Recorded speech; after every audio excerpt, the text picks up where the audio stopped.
আল্লাহর বলি হাতেমে আসাম। আসাম মানে কানে কম শুনে, যেই লোকটা কানে কম শুনে তাকে আসাম বলা হয়। আল্লাহর বলি হাতেমে আসাম, উনি কানে কম শুনতেন না, না না, উনি কানে কম শুনতেন না, তারপরে ওনার নাম হাতেমে আসাম। তার কারণ কি? তা হইলে কোন কারণে ওনার কানটা বন্ধ হয়েছিল, কোন কারণে ওনাকে বয়রা বানানো হয়েছিল, আসাম উপাধি কেমন ভাবে দিয়েছিলেন, তার একটি ঘটনা হইল ওনার দরবারে একজন মহিলা, ওনার দরবারে একজন মহিলা হাজির হয়ে গেল শরীয়তের একটা মাসালা জানার জন্য, শরীয়তের একটা বিষয় জানার জন্য। একজন মহিলা ওনার কাছে চলে আসলো, সালাম দিলেন, ওনার সামনে বসলেন,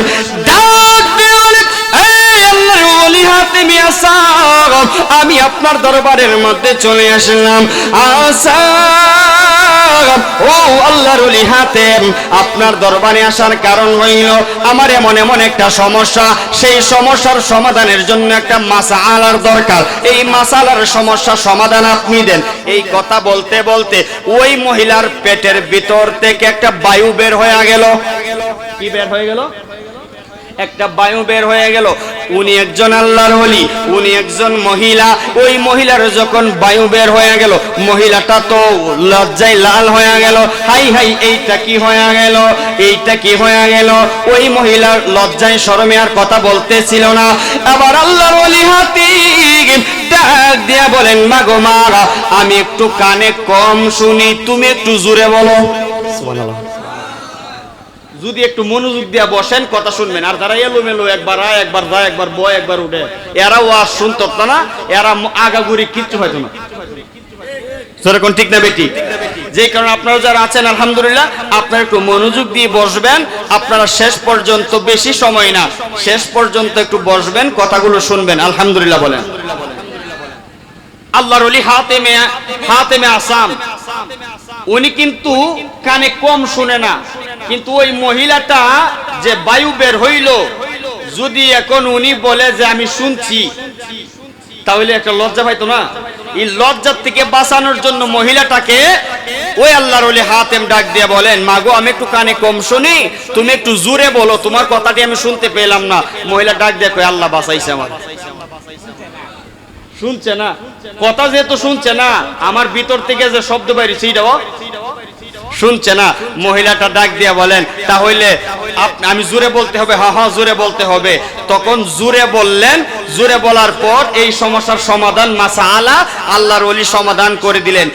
কিতাবের মধ্যে পাইলাম যে ওই মহিলা যতদিন দুনিয়ার জমিনে বেঁচে ছিল, হাতেম ততদিন পর্যন্ত কানে কম শুনতেন।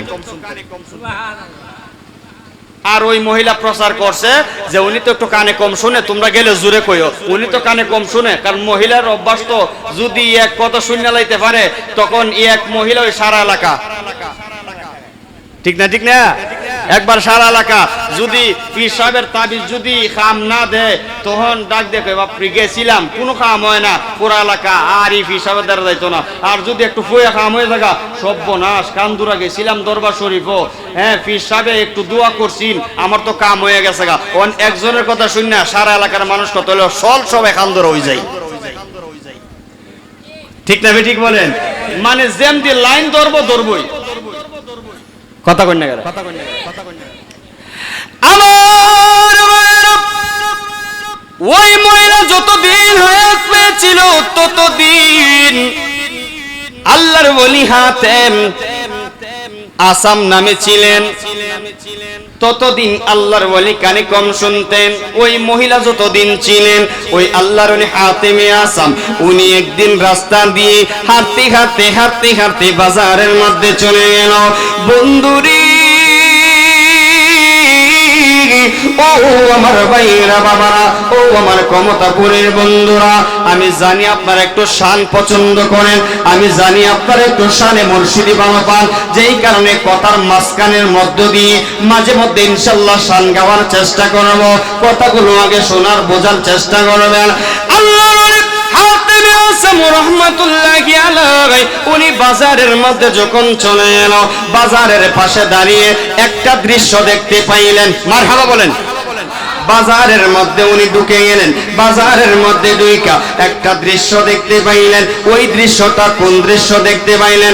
দেখতে পাইলেন একজন দোকানদার একজন কাস্টমারের সাথে খারাপ ব্যবহার করছে। ওই দোকানদার কোন ধরনের খারাপ ব্যবহার করছে জানেননি? ওই দোকানদার কাস্টমারের কাছে কিছু টাকা পায়, কিছু অর্থ করে পায়। ওই দোকানদার টাকা দিবে দিবে দিবে দিবে বলে বলে অনেক দিন সময় পার কইরা দিল, কিন্তু টাকা দেয় নাই। টাকা না দেওয়ার কারণে ওই দোকানদার ওই কাস্টমারকে এমন ভাবে বেড়ায়া ধরল, আজকে টাকা দিয়া ওই যাইবি, আজকে টাকা আজকে দিতেই হবে টাকা, আর নাইলে তোমাকে ছাড়বো না। আল্লাহর ওলি হাতেম আসাম দূর থেকে জিনিসটা লক্ষ্য করলেন যে লোকটার একবারে টানা হেসরা করতেছে, টাকা দেওয়াই লাগবো। ওই লোক কই, ভাই আমার কাছে তো টাকা নাই, আমি কিভাবে তোমার টাকা পরিশোধ করব?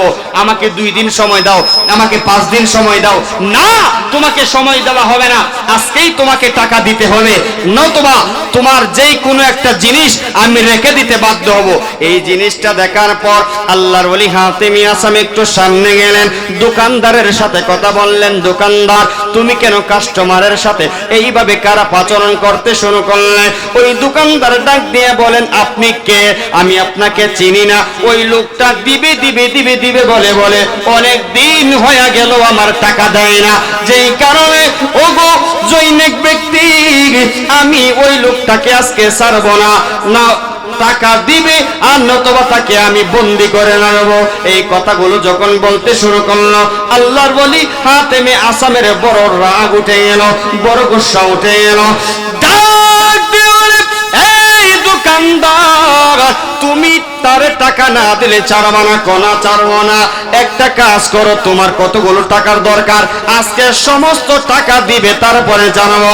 আল্লাহর ওলির গায়ে একটা চাদর ছিল, ওই চাদর কানা জমিনের উপরে এমন জোরে এইভাবে বাড়ি মারলেন, খোদার কসম করে বলি রে ক্ষমতাপুরের বাবারা, ওই আল্লাহর ওলি হাতেমে আসামের গায়ের চাদরটা জমিনের সাথে এইভাবে কয়েকটা বাড়ি দেওয়ার সাথে সাথে স্বর্ণের ওই জমিনের ভিতর থেকে স্বর্ণের কণিগুলো বের হতে শুরু করলো। চিৎকার মেরে বলেন না আল্লাহু আকবার, আর জোরে বলেন আল্লাহু আকবার বলেন। আল্লাহর ওলি গায়ের চাদর দিয়া জমিনের মধ্যে বাড়ি দিলেন, আর জমিনের ভিতর থেকে কি বের হলেন? যখন কি বের হলেন? স্বর্ণ বের হয়ে গেলেন। আল্লাহর ওলি হাতেমে আসামে আবার ডাক দিয়ে বলেন, ও দোকানদার ভাই, তোমার যত পাওনা ছিল পাওনা অনুযায়ী স্বর্ণ নিয়ে নাও, সাবধান বেশি নিও না, যদি তার চাইতে একটু বেশি নাও তোমার হাতগুলো অবশ হয়ে যাবে। এখন বলেন, স্বর্ণের লোভ কেউ সামলাইতে পারে? স্বর্ণের লোভ কেউ সামলাইতে পারে? না না না। এতগুলো স্বর্ণের টুকরা দেখে দোকানদারের মন লুবে পইরা গেল। এবার দোকানদার তার যতটুকু পাওনা ছিল তার চেয়ে একটু বেশি স্বর্ণ যখন সে হাতের মধ্যে নিল, সাথে সাথে তার হাতটা অবশ হয়ে তার সেই জমিনের মধ্যে পড়ে গেল। এবার ডাক দিয়ে বলেন, আপনি কে? আমার নাম হাতেমে আসাম। আপনি, আপনার নাম আমি শুনেছি, জীবনের প্রথম দেখলাম আপনি আল্লাহর ওলি, আমাকে মাফ করে দেন, আর জীবনে এইরকম ভুল বেয়াদবি করব না, আমাকে তওবা করাইয়া দেন, আর আমাকে আবার কালিমা পড়াইয়া আপনার সাথে আমার সম্পর্ক মজবুত কইরা দেন। জবান খুলে বলেন না মারহাবা। তাহলে ওলির সাথে যাদের সম্পর্ক হয় তাদের ইহকাল পরকাল 2 কালই শান্তি আর শান্তি। জোরে বলেন ঠিক না বেঠিক? যেই কারণে ওই রকম পীর ধরতে হবে। আবার পীরের তখন দেশে অভাব নাই, এখন খাঁটি পীর পাইবেন কই? খাঁটি পীর পাইতে গেলে বংশ খুঁজতে হবে, ঠিক না বেঠিক বলেন? যেরকম বংশ খুঁজতে হবে না, এখন বংশ ছাড়া অনেক আল্লাহর ওলি আছে, তাদের বংশ ভালো না, কিন্তু তারা ইবাদত বন্দেগী করে আল্লাহর ওলি হয়েছেন। কিন্তু যারা সৈয়দ বংশের লোক, যারা আওলাদে রাসূল, তাদের সার্টিফিকেট একটাই, মদিনার নবী। কথা বলেন না ঠিক না বেঠিক? তাদের সার্টিফিকেট মদিনার নবী, তাদের আর কোনো সার্টিফিকেট নাই।